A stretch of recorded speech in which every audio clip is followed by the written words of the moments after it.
Untold Stories. Hey y'all, welcome back to my channel. If you're new over here, hit that subscribe button on your way in. And if you're a returning subscriber, thank you for always tuning in. Ciao. Today we're going to talk about the time when Talkwin put hands on Tilea, okay? Because Tilea played real hard.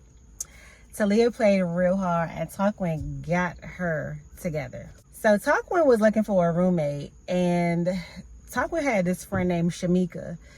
And Shamika had a friend named Toya. So Shamika was like, okay, I know of a friend that has a roommate situation going on that she's looking for a replacement roommate.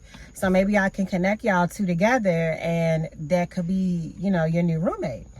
So Talkwin's like, okay, that's cool. You know, Talkwin didn't really know Toya like that. They had never really met before, but Talkwin was pretty cool with trusting that her friend Shamika, you know, would put her in touch with some good people, right? So Talkwin ends up moving in with Toya. After they talk and everything, Talkwin goes, she looks over the place, she's cool with the place or whatever, and she moves in. But as time went by, like, Toya started having like a lot of friends come over and everything, which Talkwin didn't mind because I mean that's to be expected in a roommate situation.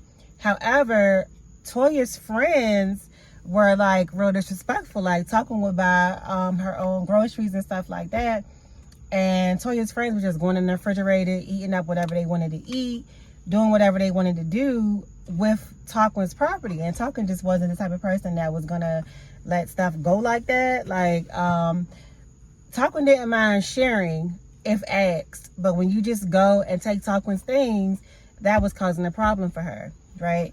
So Talkwin had brought it up to her to Toya's attention, and she kind of was like, okay, yeah, I'll ask or whatever, but stuff was just still going missing or whatever, or being used up, and Talkwin wasn't doing anything asking for anything that she wasn't doing herself. Like whenever she needed anything from Toya, like if she ran out of something, she would go and just respectfully ask, just out of respect, like, okay, can I use some of this or whatever, just out of respect, you know what I mean? And even if it wasn't like, even if Toya was using stuff, it wouldn't have been as bad because they lived together. But when Toya's friends came over using up stuff and eating up food, then that's when Talkwin had the issue. So Talkwin had started to notice that things were coming up missing in her room, or just feeling like people were in her room. At the time, she was working 2 jobs, and she was just a really busy person. She had a child that she was attending to, and she was just a really busy individual. So Talkwin decided that she was going to go purchase a lock for the room that had a lock and a key, and she was going to try to, you know, minimize some of the issues that she was facing by doing that, because she wanted to stay there. She didn't really have anywhere else to go. She didn't really want to inconvenience herself because of what other people was doing. So she went on and just thought getting a lock on her door and putting majority of her stuff in her room would be easier than to be like battling or wondering who did this or who touched that or who was in her room or whatever the case might be. Because again, these were Toya's friends, not Talkwin's friends, okay? And although Shamika was their mutual friend, Talkwin still wasn't interested in like really being extremely buddy with everybody else, or having them take and use up all the things that she was purchasing to go ahead and then have to be stuck buying these things again with her own money. So she buys this lock for the room, and she's in and out. She's going to work. She's you know, back and forth going to work. And Toya, which is her roommate, never mentioned that anything was wrong with that. She never complained about the lock being on her door or anything of that nature.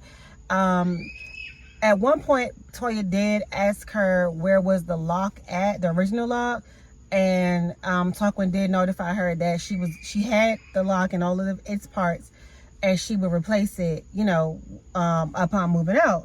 So that was that. There was never any issue like, okay, you shouldn't have changed the lock. I have a problem with you changing the lock. There was never any discussion or issue with that. So one day, as the lock's on the door for a while, and one day, Talkwin comes home and sees the lock is gone off of her door.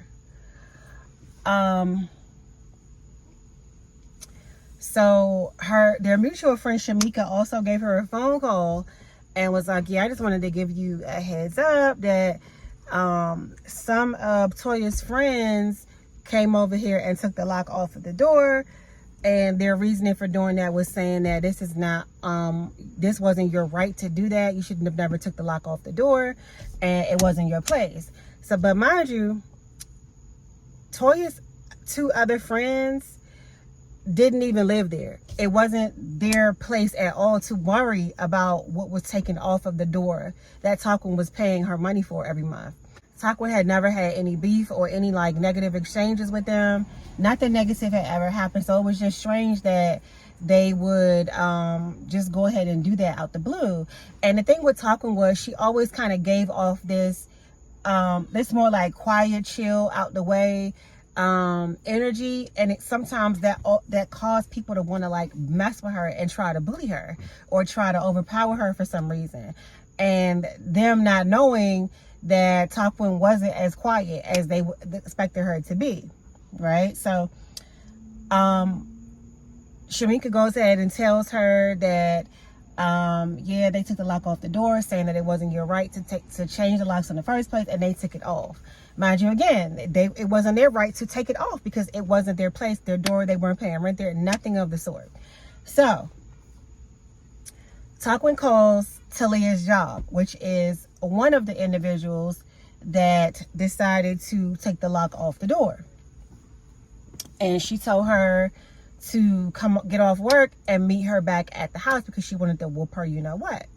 So she's like, no. Tilea's like, no, you can come up to my job for that. We could just fight up here. And Talkwin's like, no, sweetheart, because once I come up there, I'm going to whoop your tail and they're going to be pulling me off of you and calling the police, and I don't want the police involved. So with that being said, I'm not going to come to your job. I want you to come home so that we could just match it out, right? And Tilea's like, no, come on to my job, whatever. And Talkwin just was like, look, well, I'm not going to debate with you about where this is going to happen at, but just know it's going to happen. So I'm just giving you a heads up. When I see you, be ready because it's about to pop off. So Tilea's like, yeah, whatever. And Talkwin just hangs up the phone. So Talkwin decided that being as though the lock was off her door, she didn't really feel safe sleeping there because she didn't know when anybody like Tilea or the other girl was going to come there and try to start something in the middle of the night. Again, Talkwin had a child, so she was like always thinking ahead and just real cautious for herself, right? So Talkwin goes and she spends the night at her brother's house. And she decided that she was going to come back to the house early in the morning when she knew that Tilea would be in there, thinking that she wouldn't come back. Talkwin had spent maybe about 2 or 3 nights out to kind of make them feel like Talkwin wasn't worried about the situation anymore, that she wasn't focused on the matters anymore, because Talkwin had like a love for letting people think that she was over something or that it had died down and she wasn't tripping no more. And then she just showed up and gave them people the business. So she did one of her usual moves, which was just leave, make them think that maybe she was even scared, that she wasn't tripping no more, and then she struck. So that morning, Talkwin got up around 5 o'clock. She got up, she ate her breakfast, she had some water, she worked out, she stretched, because it had been a while since Talkwin had been in a fight. So she was trying to get herself like so prepared and ready to, you know what I mean, to take on what she was ready to take on.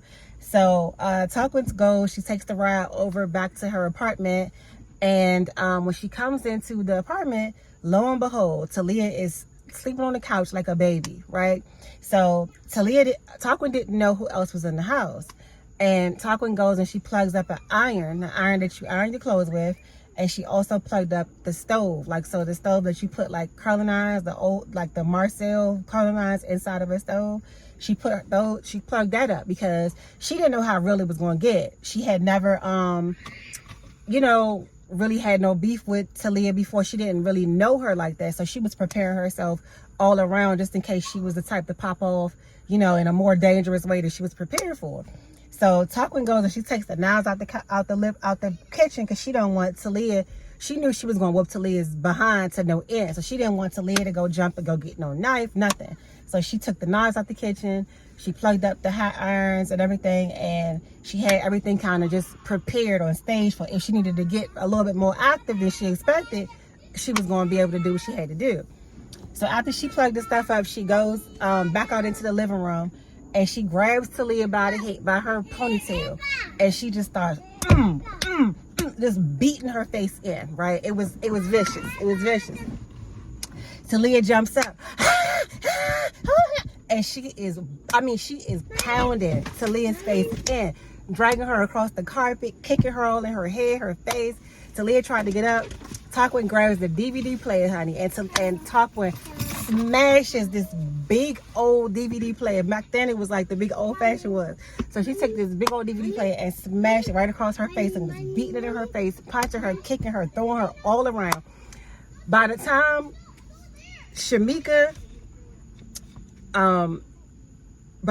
Toya and their mutual friend Shamika came out, all they seen was Tilea on the floor getting her face pounded in because Talkwin was not playing.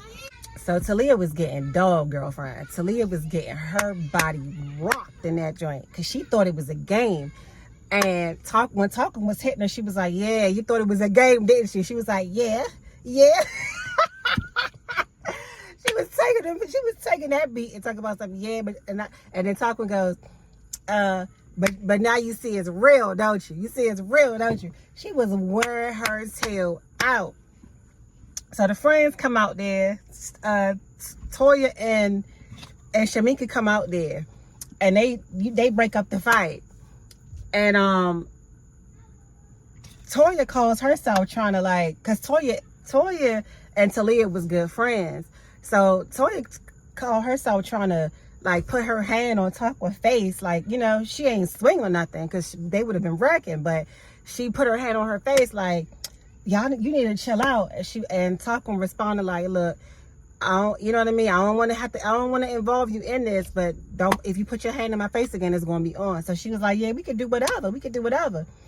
And then she started telling their mutual friend, I'm pregnant, I don't have time for this. So of course, at that point, Talkwin backed up. You know what I mean? She was like, look, I didn't know you was pregnant, but do yourself a favor and just kind of chill out. Don't even get involved. So Talkwin goes inside the room and she's packing up her stuff. And if Tilea was really a G, she would have caught okay, so this how it went. Tilea comes in the room while Talkwin is in the room packing up her stuff. And she came in there, I guess she wanted to try to fight or something like that. And she seen Talkwin grab the iron up. And she was like, oh, this be crazy. She crazy. She want to fight dirty. I guess by then, she probably realized, she probably tried to go in the kitchen and go get a knife by then. But then she realized wasn't no knives for her to grab. You know what I mean? Because Talkwin is a G. Talkwin is ahead of you. Talkwin is steps ahead of you. She already knew you was going to get your tail beat and you was going to be real. You was going to be feeling real. You know, you was in your retaliation mood. And the first thing you was going to do was going to get a knife because you couldn't see Talkwin with the hands. So she go out there, she complaining she want to fight dirty, whatever. So then I guess she started feeling herself again once she really sat down and realized she had just got dogged up out her sleep. And she was like, she snuck me out my sleep. So Talkwin ho, did you think I was going to come and say, hey, Tilea, wake up, boo, it's time to get that behind rock. So she but I was asleep. Nah, that wasn't right. So Talkwin look, I already told you. I called you the day before and told you what I was going to do. So if you wanted to get caught slacking and sleeping, that's on you. But I wasn't going to wake you up to whoop your behind. She comes back in Talkwin's room and she starts trying to swing on Talkwin. She got a few little punk punches in, but they wasn't really about nothing. Talkwin dogged her again, and she left her tail up out that room, feeling defeated because she seen she really couldn't do nothing with Talkwin. And then Talkwin goes taking her stuff down the stairs. And that would have been the perfect time. Somebody just ran in there on you, whooped your tail all up and through that living room, beat your face in with all types of feet, hands, and DVD players, and they walking out past you while you sitting on the couch with all the stuff in their hand, that's when you should have ran up, but you don't really know how to handle yourself. You don't really know how to handle yourself. So you letting Talkwin walk past her back and forth, in and out the house. Talkwin out there loading up her car, and she ain't made no move yet. So the thing behind it is, if Tilea knew she wasn't really about that life, she should have never even played with Talkwin. It was really no reason for her to go and take Talkwin's, lock off the door, going through Talkwin's things, throwing Talkwin's things around her room, whatever she was in there doing. It wasn't even really no reason for that. So she didn't take Talkwin's warning seriously. She didn't take Shamika's warning seriously, because Shamika had told Talkwin, like, hey, I went in there and I told him, hey, Talkwin gonna tear y'all up. I'm telling you, she not gonna let this slide. So just be prepared for whatever she gonna do, because she not gonna play with y'all. So she still didn't take it serious, but she found out. And that day Talkwin moved out, and that was the end of the roommate situation with her and Toya. Her and Shamika remained friends for a couple of years, for quite a few years actually after that. And then they also ended their friendship. So yes, that is the story about the time Talkwin put pause on Tilea for playing around with her property, because she had really bumped her head, but Talkwin came and made sure she bumped it even more. So that is the end of that story. I hope y'all enjoyed this story time, and I will see y'all in the next one. Later, alligators.